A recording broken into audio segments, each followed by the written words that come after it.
If I were to ask you the simple question, what would you prefer, the past, the future, or the present? Many people would say the future or the present. But when you have a look at games, especially racing games, a lot of people say the past is better.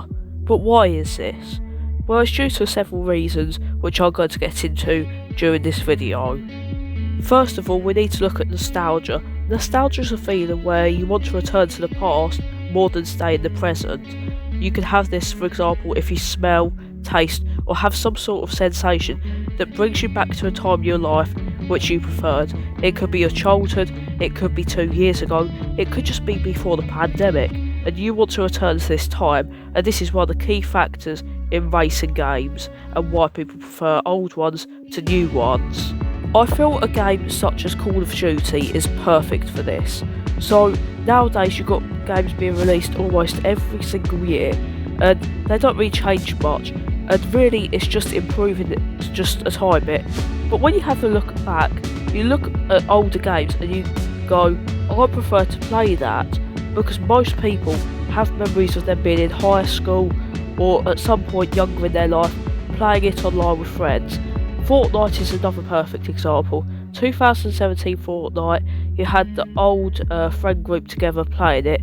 Those times have gone and people want to go back to feel that sensation again, and that is really nostalgia in full effect. Secondly, we have the corporatisation of games. So whether it be the gaming industry, where you have, say, news outlets now covering gaming events, it makes it feel no longer like it's a niche subtopic which people really enjoy because they're passionate.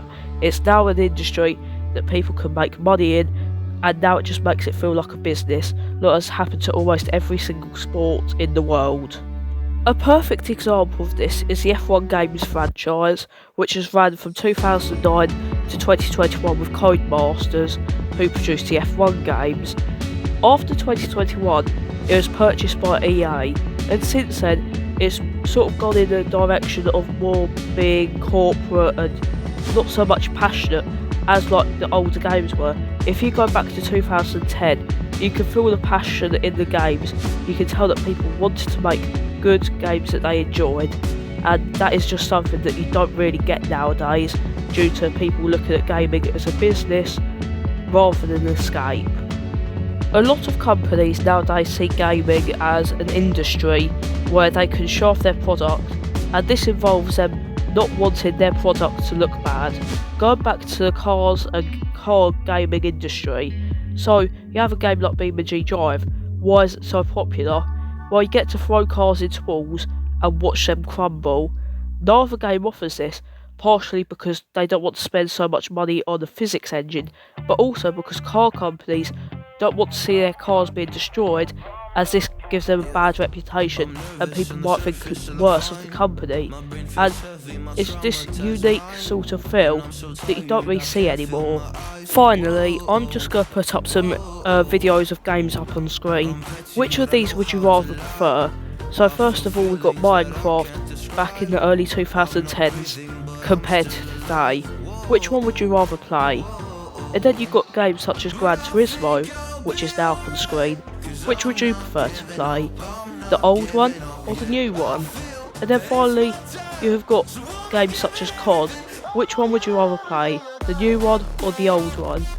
For all these reasons, it's just simply why people prefer to play old games. For nostalgia, for the lack of corporatisation, and for the fact that games were made with passion and not for business interest. Going back to the Gran Turismo example, I don't have a PlayStation, I play on Xbox.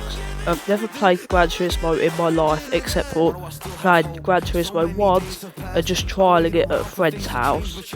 What the thing is about this game is, when I have a look at Gran Turismo 7 and compare it to Gran Turismo say 2 or 3, I'd much rather play 2 or 3, because there's some sort of lower quality to the game that makes it so appealing. It gives it so much character. Yes, you can have these great graphics and everything, but it's why indie games are so popular. You've got a small team with a lot of passion, and that sort of just shows through with how it's got a rough edge to the game, and that is really what makes it. even though it's not perfect, it makes it absolutely perfect. Do you agree with these opinions and my takes in this video?